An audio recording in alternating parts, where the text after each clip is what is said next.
This is NDTV.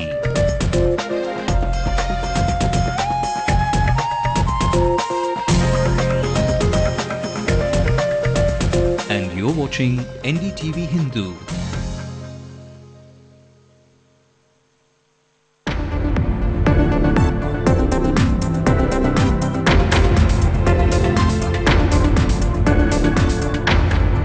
The government tells the Madras High Court that it's not against the uniform system of education, just that the syllabus is substandard and needs improvement.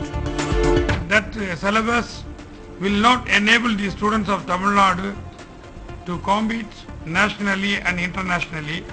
Taking the cue from Amma, the police cracked the whip on land grabbers. DMK party men also under the scanner.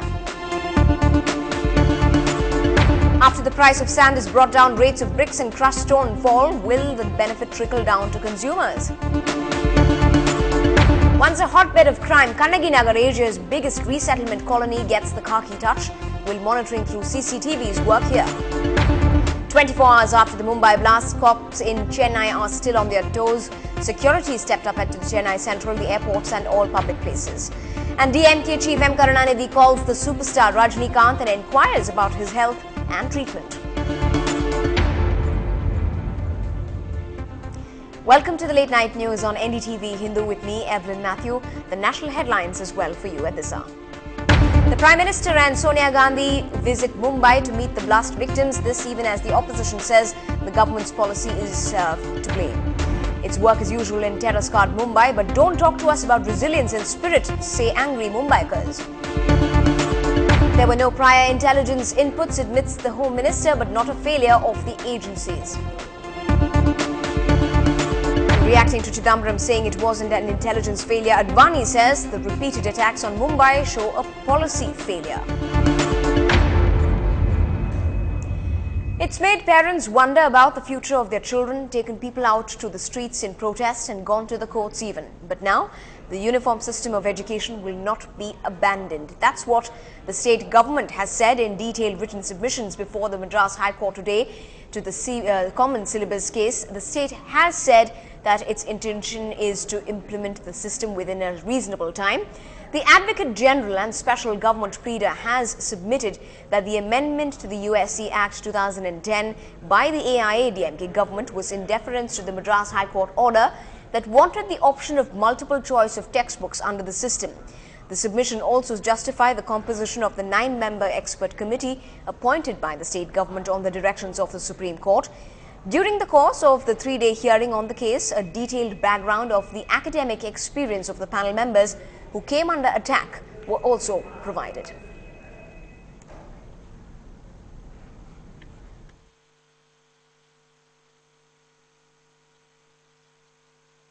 The content of the syllabus framed by the previous government to enforce the uniform system of education is inferior in quality, and that syllabus will not enable the students of Tamil Nadu to compete nationally and internationally. Further, the quality of the textbooks prepared under the uniform system of education by the previous government is substandard. Moving on, what started as a trickle is now a torrent. We are talking about complaints of land grabbing that are piling up across the state of Tamil Nadu. 1,500 complaints have been registered by the police so far, and the number is steadily rising. Over 24 DMK men are said to be behind bars on land grabbing charges. A few bigwigs have also come under the police scanner. The DMK now has vowed to fight the charges legally. The 3rd of June, the governor's address of the AIA-DMK regime, headed by Jayalalitha, gave the DMK a foretaste of things to come. For victims of land grabbing, it was a promise to get their property back. For DMK party men who allegedly grabbed land, it was a threat. The police formed special cells and complaints started pouring in against DMK leaders and their relatives, like the son of former DMK Minister Veerapandi Arumugam A. Raja, also known as Rajendran, Allegations about a property in Angamal colony in Salem are being investigated. Special cells are created in Tamil Nadu police in every district and at the DGP's office to probe complaints of land grab during the previous DMK regime. 1,449 complaints have come in as on July 1st.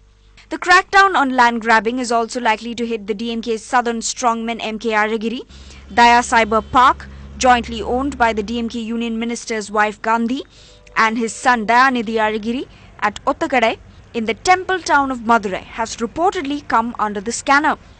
Cases have been booked against Aragiri's aides Pottu Suresh and SR Gopi. The DMK has hit back. Party Chief Karunanidhi says, "We are setting up legal cells to fight the land grab cases filed against DMK office bearers. Tamil Nadu government should also probe land grab charges during the AIADMK regime of 2001 to 2006. Mid-level DMK functionaries too are facing the heat. Local body chief Mohammad Ibrahim, the DMK chairman of Kodaikanal municipality, has been arrested on land grabbing charges. If the 2G scam is haunting a section of the DMK's top brass, land grabbing is proving to be a thorn in the flesh of the lower rungs. But the party is putting up a brave face, claiming its political vendetta and bracing itself for a battle in courts. In Chennai, with Peer Mohammed, Kuku Alex for NDTV Hindu. Moving on, a murder a week. Well, that was the profile of Kannagi Nagar in Thuraipakkam near the IT corridor. But after an exclusive police station was set up, the police say rowdies have shifted their base. 25 history sheeters operate outside the area. Cops say their focus is now on development. My colleague Salim has more. Telltale signs of the high crime graph in Kannagi Nagar. But the cops claim the inauguration of a police station comprising 25 policemen has arrested that graph. And it's not just tough policing, or for that matter technology like the use of the electronic eye, that has made a difference. This tsunami resettlement, home to 15,000 families, has also seen a slew of welfare measures, from education to employment, to wean residents away from crime. The installation of CCTV cameras at various vantage points of the colony has received wide appreciation from the residents who feel the move will boost their security levels. The footage caught on the camera will be relayed through wireless systems on a live basis to the Kannagi Nagar police station, where it will be stored for a period of 1 month.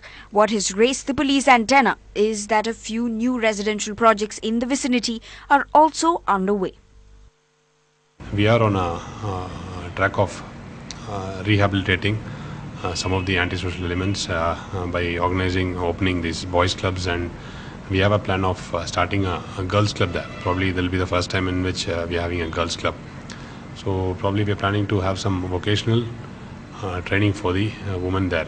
The cops have tied up with NGOs to educate children from this colony and rehabilitate dropouts. In Chennai, with correspondent Salim, Kuku Alex for NDTV Hindu. Now, the Chief Minister has provided the construction sector the much-needed throttle at a time of rising prices of raw materials.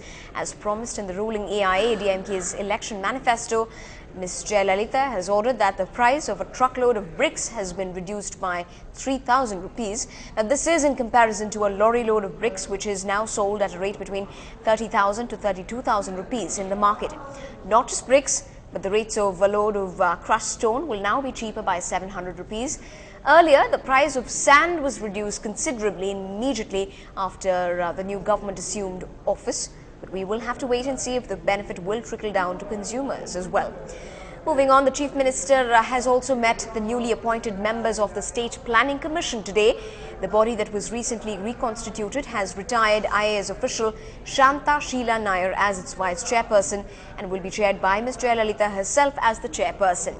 A.C. Muttaya has been slotted to represent the industry, while Dr. V. Shanta of the Adyar Cancer Institute and Dr. K. Sridhar are from the field of health.